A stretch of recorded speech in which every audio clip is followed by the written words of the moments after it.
এসছে তাই জন্যে আপনারা একটু ব্রিটিশাজি ওয়েলকাম, ব্রিটিশাজি ওয়েলকাম, ব্রিটিশাজি ওয়েলকাম, ব্রিটিশাজি ওয়েলকাম, ব্রিটিশাজি স্বাগতম, ব্রিটিশাজি স্বাগতম, ব্রিটিশাজি স্বাগতম, ব্রিটিশাজি স্বাগতম, ব্রিটিশাজি এগিয়ে চলো, ব্রিটিশাজি এগিয়ে চলো। দিগঙ্গা মুক্ত করতে ভোট দেবেন কাকে? একটু চলে আসছে। আচ্ছা, আপনারা জানেন তো আমাদের সিম্বলটা জানেন তো? মনে আছে? হ্যাঁ, ওই খামে করে আমাদের সুদিন আসবে বাড়ি বাড়ি। এই কথা বলতে হবে, যদি খাম চিহ্নে ভোট দেন ওই খামে করে আপনার বাড়ি চিঠি আসবে, বাড়ির শিক্ষিত ছেলেটা লেখাপড়া শিখেছে যে তার চাকরির জন্য। বাড়ির যে ছেলেটা যে মেয়েটা কাজ করতে চায় বলে লোন চাইবে নতুন সরকারের কাছে, তার লোনের চিঠিটা আসবে ওই খাম বন্ধ একটা অবস্থায়। তাই খামটাকে মনের মধ্যে বুকের মধ্যে লিখে রাখবেন। আপনি যদি খাম চিহ্নে ভোট দেন তাহলে ওই খামে করে আপনার কাছে সুদিন আসবে, সুদিনের বার্তা আসবে। এই কথাটা মানুষকে পৌঁছে দিতে হবে।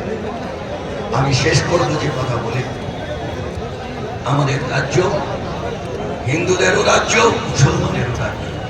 আর বিজেপি কি বলে? হিন্দু মুসলমানের মাঝখানে পাঁচিল তোলো। হিন্দু মানুষদের বোঝায় তোমরা বিজেপিকে ভোট দাও, মুসলমানদের ঘৃণা করো। আমরা শুধু বলতে চাই, এটা রবীন্দ্রনাথের বাংলা, এটা কাজী নজরুল ইসলামের বাংলা। এইখানে হিন্দু মুসলমান করা যায় না। শুধু আমরা মনে করিয়ে দিতে চাই,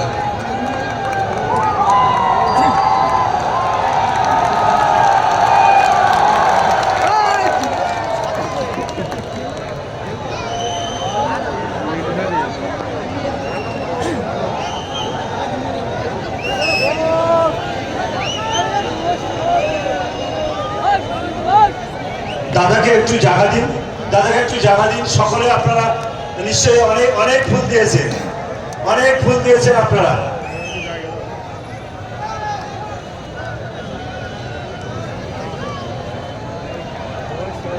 ব্রিটিশাজি ওয়েলকাম, ব্রিটিশাজি ওয়েলকাম, ব্রিটিশাজি ওয়েলকাম, ব্রিটিশাজি ওয়েলকাম।